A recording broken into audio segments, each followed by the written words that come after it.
What's going on, everybody? Welcome back to the channel. I'm Connor Speed 6, and as you can see, we are back in Forza Horizon 5 driving the BMW M8. Now, what I wanted to do today is something a little bit different than I think what other people were going to be doing with this M8.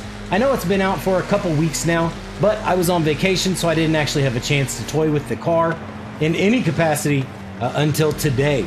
And what I've done is I've actually built an M8 GTE build in Forza Horizon 5. Now, this car is very, very good. It's very, very fast, very grippy. However, it's a bit slidey as well because it is rear-wheel drive. Yes, we have an overpowered, with immense horsepower, rear-wheel drive BMW M8 built to absolutely shred tires, but shred corners as well. Sorry, that was extremely corny. I'm gonna edit that out. So what we'll do really quickly is we will jump in and take a look at my tune. I'm not gonna look at the build itself because honestly, it has every single upgrade that you could fit in this car, but using the stock engine and the drivetrain swap to rear-wheel drive. So really quickly jumping into the tune. I have these slick race tires on here with a 27 front, 28 rear PSI. Gearing set here. If you'd like to use this gearing, go ahead and pause the video now and replicate it. Alignment, I have front camber set to -2, rear camber set to -1.4, with front toe out 1/10 of a degree, and front caster set all the way to 7. Anti-roll bars, we have 6, almost full soft basically in the front.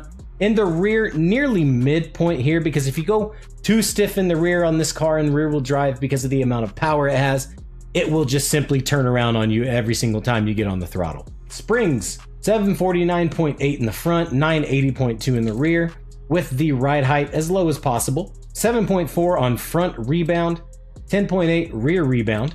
You could probably go a little bit softer on the rear here, which I'll go ahead and drop it down 10.5. Front bump stiffness set to 2.6, rear 4.4, gonna drop that down to 4.2. Nearly full aero here, 325 in the front, 916 in the rear. Brakes with the 50-50 bias, 130% brake pressure. Differential settings, acceleration to 30%, rear decel to 40%. I noticed that if it was lower than 40%, I was getting a lot of back end wash while I was just cruising through corners. Adjusting that rear decel lock actually helped a little bit on helping the outside tire catch grip while we were turning. So that is my tune, and as you can see, we are down at the base of the volcano, right in front of the Vulcan Sprint. So what I figured is we would hop on the Vulcan Sprint to see if we could compete with some unbeatable drivatars driving a rear-wheel drive grip build up the volcano. Let's get into it. Now I do have the difficulty set to unbeatable. I will have my driving line as braking only. I need to make sure, of course, I can kind of spot my braking points in traffic especially. It's a little bit more difficult when that's off. Anyone who's been around my channel for a while knows that I can race on this game pretty well with no braking line, but against all these drivatars and weaving in and out of traffic and taking weird lines around the drivatars, I need a little bit of help on picking those braking points out. All right, let's see how this goes. I'm assuming it's not going to be super easy, but we will find out here very soon.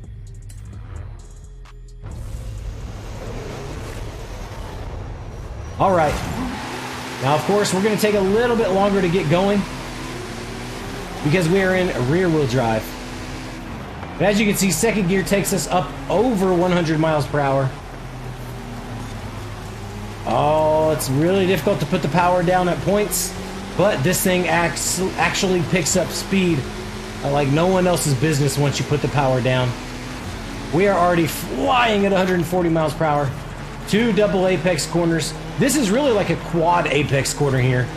Be very careful here, maybe stay in third gear unless you feel like drifting all the way around that. All right.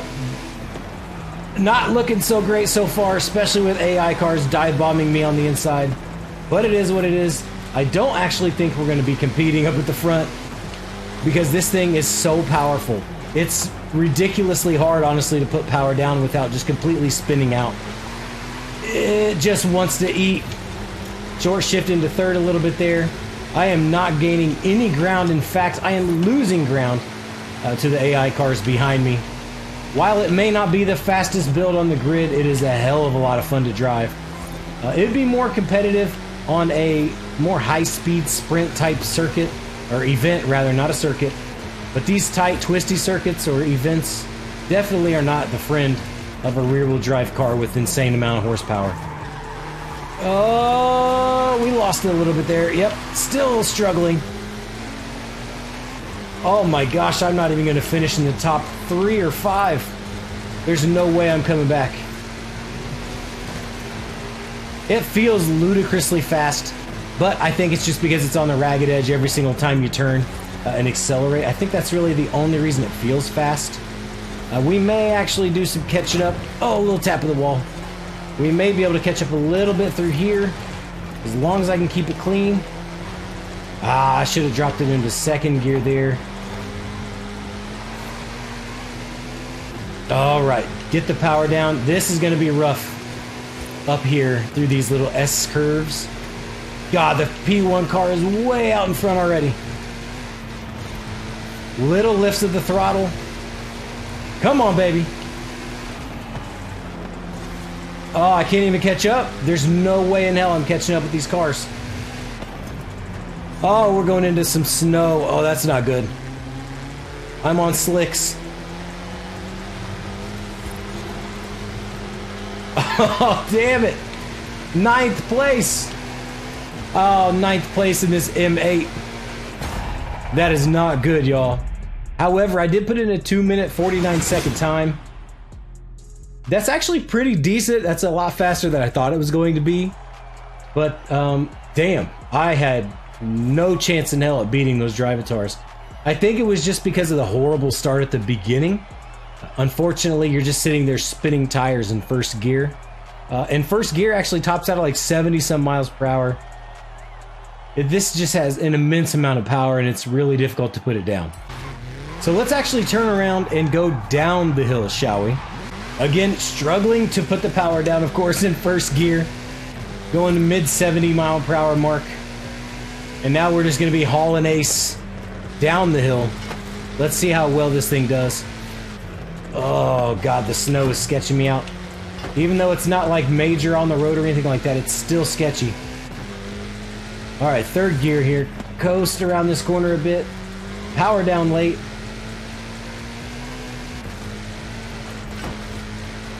Get these curves going. Get a good flow. I could probably sit it a little bit more in those corners, but it is so scary because I feel like the moment I flick it hard into a corner, I'm just going to basically drift it or spin around completely. Alright, here we go. Down the hill again.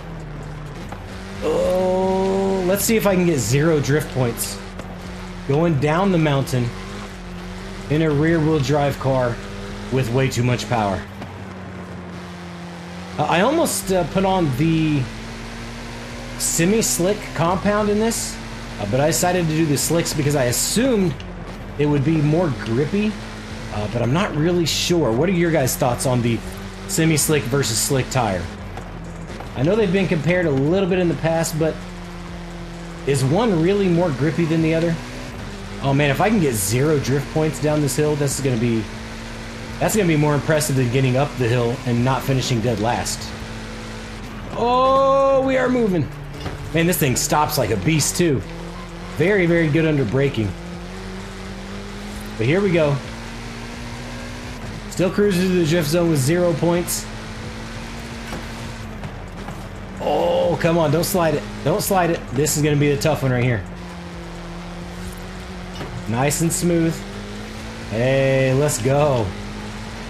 This is the one I was concerned about. Short shift. Can I make it? Oh, yes, I've made it to the bottom of the hill in a rear-wheel drive race car with no drift points. That's a win. That's more, again, more impressive than me getting up to the top of the hill and losing. That's for sure. But man, this car is really fun. I've not built it in all-wheel drive because honestly, whenever I saw that it was in the game, the first thing I thought of is when everyone went crazy when this car came to Forza Motorsport 7. We got the M8 GTE, and everyone was calling it the unit because it was so massive. But I just wanted to put my little Forza Horizon spin on the car itself. So we've got ourselves a nice GTE M8 build in Forza Horizon 5. I will have this tune shared, so if you would like to download it, be sure to do so and let me know any feedback in the comments below. How did you build your M8? I'm curious to know. I know that Merginator over on YouTube and on his channel, he built his into a rally car and it looked absolutely insane, which I absolutely love and applaud him for doing so. You know me, I love rally builds, no matter what kind of build it is. But yeah, how'd you build yours? Did you turn it into a drift car? Did you keep it all-wheel drive, rear-wheel drive, etc.? Let me know. That's going to do it for me. I really appreciate you guys watching today. I hope you enjoyed the video. If you did, please be sure to leave me a like, a positive comment down below. And if you're new to my channel, be sure to subscribe for more weekly content like this. As always, I have been Connor Speed 6, and it's been an absolute pleasure. Until next time, much love, everyone. See you soon.